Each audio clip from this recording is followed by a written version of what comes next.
do my thing. I want to get into it, man, you know. Like a sex machine, man. Moving, doing it, you know. Can I count it off? 1, 2, 3, 4. Get up, get on up, get up, get on up. Stay on the scene, get on up. Like a sex machine, get on up, get up, get on up.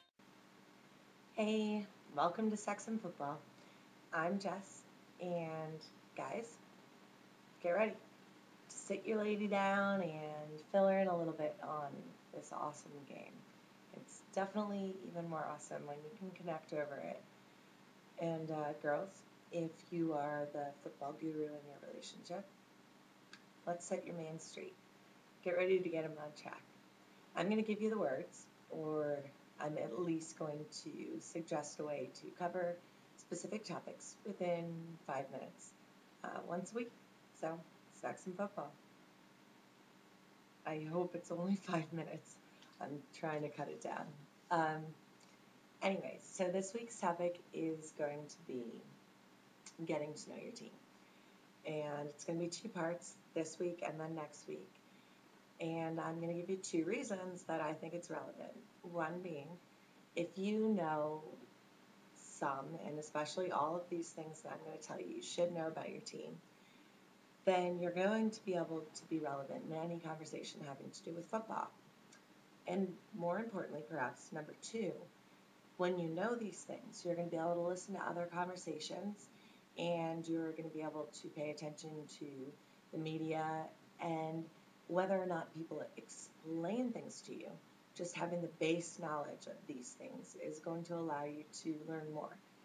I don't know if that makes sense, but if we could just say, like, understanding builds upon understanding. So, anyways, let's roll. So the first thing that I would suggest you get to know about your team is your quarterback. Know his name, number of years he's been in the league, the number of years he's been a starter, and the number of years he's been with your team. And also, you kind of want to learn about the perception of your quarterback, from a fan perspective and from the media perspective, because sometimes there is a discrepancy. So the example that I want to use for quarterback is Joe Flacco of the Baltimore Ravens. Flacco has been in the league for 5 years.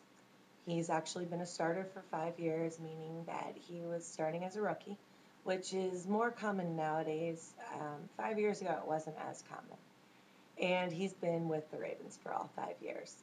Now, in terms of perception, Flacco, and the reason I'm using him is because he's an interesting thing.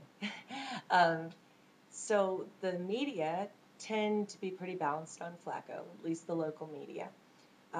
They are quick to criticize him, but they're also completely reluctant to condemn him. Basically, their stance is, Joe's good, he's not great. And a lot of them will add on a yet to the end of that, even leaving room for him to become a more dominant force for Baltimore as a quarterback. Now, fans, Flacco's kind of hit or miss. A relatively small but very vocal contingency feel that he is complete garbage. And then a lot of fans will defend him vehemently, and they'll be slow to criticize him.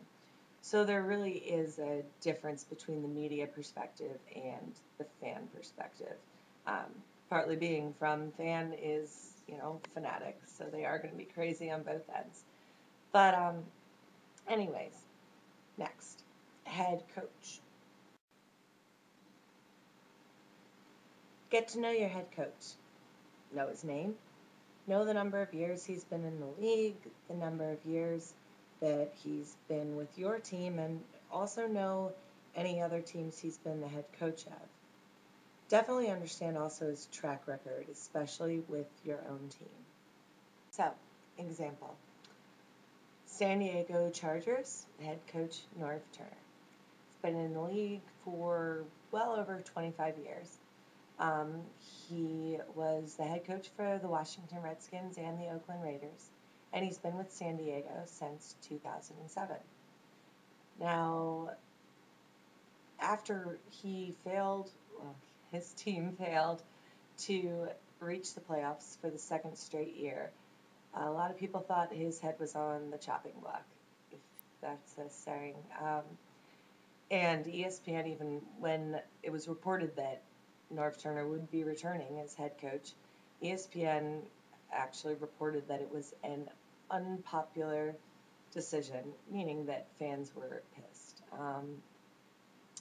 Now, on the other hand, it's also been reported that the team's president chose to keep him on because the actual players on the team backed him and really wanted him back.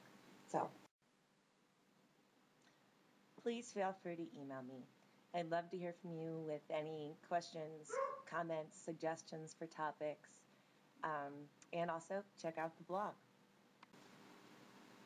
So, next week I am going to be filling you in on what you need to know about your offensive threats and your defensive threats in terms of your fave team.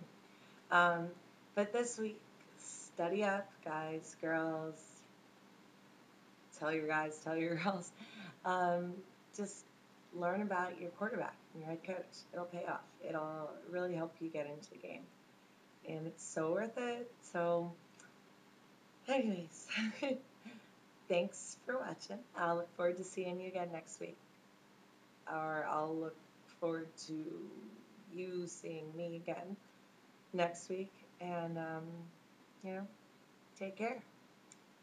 All right. Thanks.